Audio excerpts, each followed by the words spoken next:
Hello అండి, welcome back to the enrich tech Telugu channel. ఈ వీడియోలో ఐపీఓ గురించి తెలుసుకుందాం. One of the popular value retail chain company అయిన విశాల్ మెగా మార్ట్ ఐపీఓ ద్వారా స్టాక్ మార్కెట్ లోకి ఎంటర్ అవుతుంది. ఈ కంపెనీ ఐపీఓగా ఎందుకు వస్తుంది, వాళ్ళ యొక్క అసెట్స్ ఏంటి, డెప్స్ ఏంటి, అలాగే కాంపిటీటర్స్ ఎవరున్నారు, రిస్క్ ఫ్యాక్టర్స్ ఏంటి, అలాగే ప్రోడక్ట్ డీటెయిల్స్ గురించి డీటెయిల్ గా తెలుసుకుందాం. ఈ వీడియోలోకి వెళ్లే ముందు మన ఛానల్ ఇంకా సబ్స్క్రైబ్ చేసుకున్నట్లయితే ఇంకా సబ్స్క్రైబ్ చేసుకోండి. ఫస్ట్ వచ్చేసి ఈ కంపెనీ డీటెయిల్స్ ఇంకా చూసుకున్నట్లయితే Rishant wholesale trading private limited గా 2018 లో స్టార్ట్ చేశారు. తర్వాత విశాల్ మెగా మార్ట్ గా నేమ్ చేంజ్ చేశారు. మెయిన్ ప్రమోటర్స్ ఇంకా చూసుకున్నట్లయితే సమయత్ సర్వీస్ ఎల్ఎల్పి వచ్చేసి 96% స్టేక్ ని హోల్డ్ చేస్తుంది. సో బిజినెస్ మోడల్ ఇంకా చూసుకున్నట్లయితే మల్టీ కేటగిరీ రిటైల్ స్టోర్ అనమాట. సో మనకి ఇక్కడ అన్ని రకాల ప్రొడక్ట్స్ అందుబాటులో ఉంటాయి. అపెరల్, గ్రాసరీస్, ఎఫ్ఎంసీజీ, అలానే జనరల్ మెర్చండైజ్, అలాగే హౌస్ హోల్డ్ ఎలక్ట్రానిక్స్ ప్రొడక్ట్స్ ఈ మార్ట్ లో అవైలబుల్ గా ఉంటాయి. సో ఈ company middle class and lower middle class వాళ్ళకి నాణ్యతమైన ఉత్పత్తులను అందించాలని ఎయిమ్ గా పెట్టుకుంది. అలాగే మెయిన్ గా టైర్ 2 అండ్ టైర్ 3 సిటీస్ లో వీళ్ళ యొక్క స్టోర్స్ ని స్ప్రెడ్ చేసుకుంటూ వస్తున్నారు. సో ఈ కంపెనీ యొక్క స్టోర్స్ కింద చూసుకున్నట్లయితే మెయిన్ గా ఉత్తరప్రదేశ్ లో వచ్చేసి 108 స్టోర్స్ ఉన్నాయి. అలాగే ఆంధ్రప్రదేశ్ లో వచ్చేసి 34 స్టోర్స్ వరకు ఉన్నాయి. తెలంగాణలో వచ్చేసి 39 స్టోర్స్ వరకు ఉన్నాయి.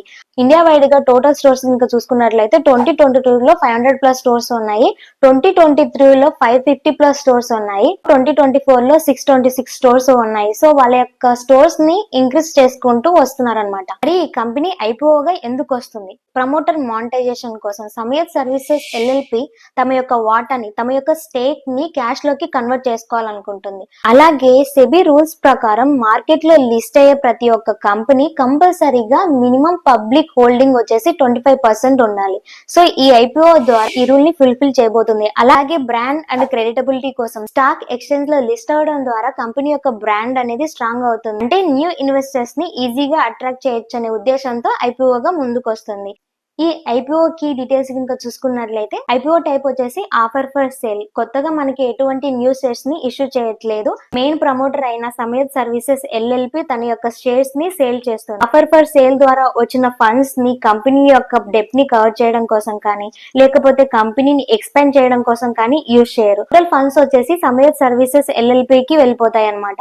ఐపీఓ ఇష్యూ సైజ్ వచ్చేసి 8,000 crore. Face value each share 10 rupees అనమాట. ప్రైస్ బ్యాండ్ ఇంకా చూసుకున్నట్లయితే 74 to 78 వస్తుంది. లాట్ సైజ్ వచ్చేసి 190. టోటల్ గా 14,820 రూపీస్ తో మనం ఈ ఐపీఓకి అప్లై చేసుకోవచ్చు. ఇష్యూ ఓపెనింగ్ డేట్ కనుక చూసుకున్నట్లయితే December 11, 2024. క్లోజింగ్ డేట్ వచ్చేసి 13th December 2024. లిస్టింగ్ డేట్ వచ్చేసి 18th December 2024. కంపెనీ యొక్క టోటల్ అసెట్స్ కనుక చూసుకున్నట్లయితే ఫైనాన్షియల్ ఇయర్ 2022 లో 82,179.76 మిలియన్ ఉంది. 2023 లో 82,889.08 మిలియన్ ఉంది. 2024 లో 85,060.84 మిలియన్ ఉంది. టోటల్ అసెట్స్ కనుక చూసుకున్నట్లయితే 2022 నుంచి 2024 వరకు మనకి ఇంక్రీజ్ అవుతూ వస్తుంది అనమాట. కంపెనీ యొక్క డెప్ట్ లేక లైబిలిటీస్ కనుక చూసుకున్నట్లయితే ఫైనాన్షియల్ ఇయర్ 2022 లో 33,927.93 మిలియన్ ఉంది. ఫైనాన్షియల్ ఇయర్ 2023 లో 31,328.2 మిలియన్ ఉంది.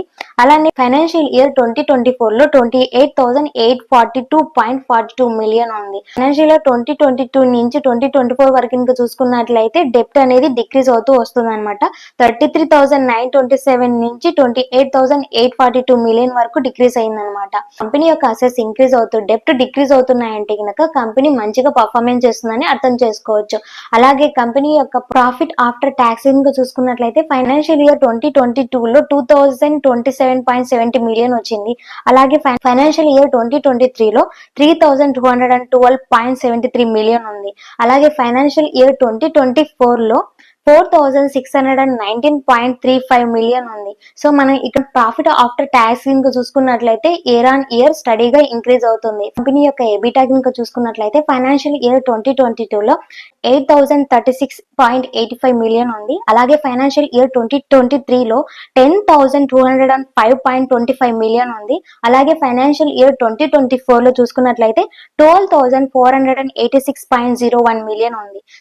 ఎబిటా ఇంకా చూసుకున్నట్లయితే ఇయర్ ఆన్ ఇయర్ ఇంక్రీజ్ అవుతూ వస్తుంది అనమాట. ఎబిటా గ్రో అవుతూ వస్తుందంటే కనుక కంపెనీ ఆపరేషనల్ స్ట్రాంగ్ గా ఉందని అర్థం చేసుకోవచ్చు. మరి ఈ కంపెనీలో ఇన్వెస్ట్మెంట్ చేయొచ్చా?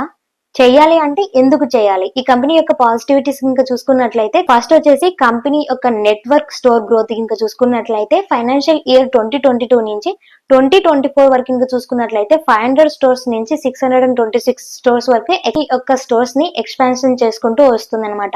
అలాగే సెకండ్ వన్ రెవెన్యూ గ్రోత్ కింద చూసుకున్నట్లయితే ఫైనాన్షియల్ ఇయర్ 2022 లో 5572 క్రోర్స్ నుంచి 8891 క్రోర్స్ వరకు కంపెనీ యొక్క రెవెన్యూ గ్రోత్ అనేది స్టడీగా ఇంక్రీజ్ అవుతూ వస్తుంది అనమాట. అలాగే కంపెనీ యొక్క ప్రాఫిటబిలిటీ ఇంకా చూసుకున్నట్లయితే ప్రాఫిట్ ఆఫ్టర్ ట్యాక్స్ వచ్చేసి 2022 లో 202.77 క్రోర్స్ నుంచి 2024 లో 461.93 క్రోర్ వరకు ఇంక్రీజ్ అయింది. సో ప్రాఫిట్ వచ్చేసి మనకి ఇంక్రీజ్ అవుతూనే వస్తుంది అనమాట. కంపెనీ యొక్క డెప్ట్ రిడక్షన్ చూసుకున్నట్లయితే ఫైనాన్షియల్ ఇయర్ 2022 లో 3392 నుంచి ఫైనాన్షియల్ ఇయర్ 2024 లో 2884 క్రోర్స్ వరకు డిక్రీజ్ అవుతూ వచ్చింది. ఫైనాన్షియల్ గా స్టేబుల్ గా ఉందని చెప్పుకోవచ్చు. ఈ కంపెనీలో ఇన్వెస్ట్మెంట్ చేయడానికి ఇది పాజిటివ్స్ అనమాట. సో అలాగే ఈ కంపెనీ యొక్క రిస్క్ ఫ్యాక్టర్స్ కింద చూసుకున్నట్లయితే ప్రమోటర్ ఎగ్జిట్ అనమాట. మెయిన్ ప్రమోటర్ అయిన సమయత్ సర్వీసెస్ ఎల్ఎల్పి తన వాటాని సేల్ చేయడం ద్వారా సమయత్ సర్వీసెస్ ఎల్ఎల్పి యొక్క వాటా తగ్గవచ్చు. అలాగే డెప్ట్ బర్డన్ అనమాట. ఇంకా ఈ విశాల్ మెగా మార్ట్ కి 2884 క్రోర్ డెప్ట్ ఉంది. ఈ కంపెనీ డెప్ట్ ని ఎలా మేనేజ్ చేస్తుందో చూడాలి. కాంపిటీషన్ చూసుకున్నట్లయితే వెరీ హై కాంపిటీషన్ అని చెప్పవచ్చు. సో ఈ కంపెనీ వచ్చేసి బిగ్ ప్లేయర్స్ తో కంపీట్ చేయాల్సి వస్తుంది. D mart, Reliance retail mart, Trent, Flipkart and Amazon వంటి బిగ్ ప్లేయర్స్ తో కాంపిటీషన్ చేయాల్సి వస్తుంది. అలాగే ఫోర్త్ రిస్క్ ఫ్యాక్టర్ ఇంకా చూసుకున్నట్లయితే కన్సూమర్ స్లో డౌన్, ఆర్థిక మాధ్యం. కన్సూమర్ స్పెండ్స్ తగ్గినట్లయితే కంపెనీ యొక్క ప్రాఫిట్ కూడా తగ్గుతుంది. సో ఇవి రిస్క్ ఫ్యాక్టర్స్ వచ్చేసి. సో ఇది అండి విశాల్ మెగా మార్ట్ ఐపీఓ గురించి. ఈ వీడియో మీకు నచ్చినట్లయితే లైక్ చేయండి. అలానే మీ ఫ్రెండ్స్ కి యూజ్ అవుతుందంటే షేర్ చేయండి. Thanks for watching this video.